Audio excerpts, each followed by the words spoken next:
ಸ್ನೇಹಿತರೆ, ಇನ್ನು ಕಿಚ್ಚ ಸುದೀಪ್ ಅವರ ಬರ್ತ್ಡೇ ದಿನದಂದು ಅಭಿನಯ ಚಕ್ರವರ್ತಿ ಕಿಚ್ಚ ಸುದೀಪ್ ಅವರ ಹೊಸ ಸಿನಿಮಾದ ಬಗ್ಗೆ ಒಂದು ಹೊಸ ಅಪ್ಡೇಟ್ ನೀಡಲಾಗುತ್ತಿದೆ. ಕಿಚ್ಚ ಸುದೀಪ್ ಹಾಗೂ ಅನೂಪ್ ಭಂಡಾರಿ ವಿಕ್ರಾಂತ್ ರೋಣ ಸಿನಿಮಾದಲ್ಲಿ ಒಟ್ಟಾಗಿ ಕೆಲಸ ಮಾಡಿದ್ದರು. ಈಗ ಅವರು ಮತ್ತೊಂದು ಚಿತ್ರದಲ್ಲಿ ಒಟ್ಟಾಗಿ ಕಾಣಿಸಿಕೊಳ್ಳಲು ತಯಾರಿ ನಡೆಸುತ್ತಿದ್ದಾರೆ. ಕಳೆದ ಬಾರಿ ವಿಕ್ರಾಂತ್ ರೋಣ ಸಿನಿಮಾ ತೆರೆ ಕಂಡ ಮೇಲೆ ಕಿಚ್ಚ ಸುದೀಪ್ ಈ ತಂಡದ ಜೊತೆ ಮತ್ತೊಂದು ಸಿನಿಮಾ ಮಾಡುತ್ತೇನೆ ಎಂದು ಕೂಡ ಹೇಳಿಕೊಂಡಿದ್ದರು.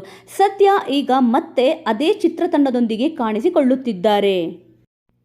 ಇನ್ನು ಸೆಪ್ಟೆಂಬರ್ 2ರಂದು ಕಿಚ್ಚ ಸುದೀಪ್ ಅವರ ಬರ್ತ್ಡೇ ದಿನ ಹೊಸ ಸಿನಿಮಾ ಘೋಷಣೆ ಆಗಲಿದೆ. ಈ ಬಗ್ಗೆ ಅನೂಪ್ ಭಂಡಾರಿ ಅವರು ಸೋಷಿಯಲ್ ಮೀಡಿಯಾದಲ್ಲಿ ಮಾಹಿತಿ ನೀಡಿದ್ದಾರೆ. ಇದು ಬಿಲ್ಲರಂಗ ಭಾಷಾ ಸಿನಿಮಾ ಕುರಿತು ಅಪ್ಡೇಟ್ ಇರಬಹುದು ಎಂದು ಫ್ಯಾನ್ಸ್ ಗೆಸ್ ಮಾಡಿದ್ದಾರೆ. ಸದ್ಯ ಸುದೀಪ್ ಅವರು ಮ್ಯಾಕ್ಸ್ ಸಿನಿಮಾ ಕೆಲಸಗಳಲ್ಲಿ ತೊಡಗಿಸಿಕೊಂಡಿದ್ದಾರೆ. ಈ ಚಿತ್ರದ ಬಗ್ಗೆ ಫ್ಯಾನ್ಸ್ ಭಾರಿ ನಿರೀಕ್ಷೆ ಇಟ್ಟುಕೊಂಡಿದ್ದಾರೆ. ಈ ಸಿನಿಮಾ ಯಶಸ್ಸು ಕಾಣಲಿ ಎಂದು ಫ್ಯಾನ್ಸ್ ಹಾರೈಸುತ್ತಿದ್ದಾರೆ. ಈ ಚಿತ್ರದ ಬಗ್ಗೆಯೂ ಏನಾದರೂ ಅಪ್ಡೇಟ್ ಸಿಗಬಹುದು ಎಂದು ಫ್ಯಾನ್ಸ್ ಕಾಯುತ್ತಿದ್ದಾರೆ. ಸದ್ಯ ಈಗ ಸೆಪ್ಟೆಂಬರ್ 2ರಂದು ಕಿಚ್ಚ ಸುದೀಪ್ ಅವರ ಹೊಸ ಸಿನಿಮಾದ ಅಪ್ಡೇಟ್ ಮತ್ತು ಮ್ಯಾಕ್ಸ್ ಚಿತ್ರದ ಬಿಡುಗಡೆಯ ದಿನಾಂಕ ಅನೌನ್ಸ್ಮೆಂಟ್ ಮಾಡಬಹುದು ಎಂದು ಕೂಡ ಕೆಲವರು ಅಂದುಕೊಂಡಿದ್ದಾರೆ.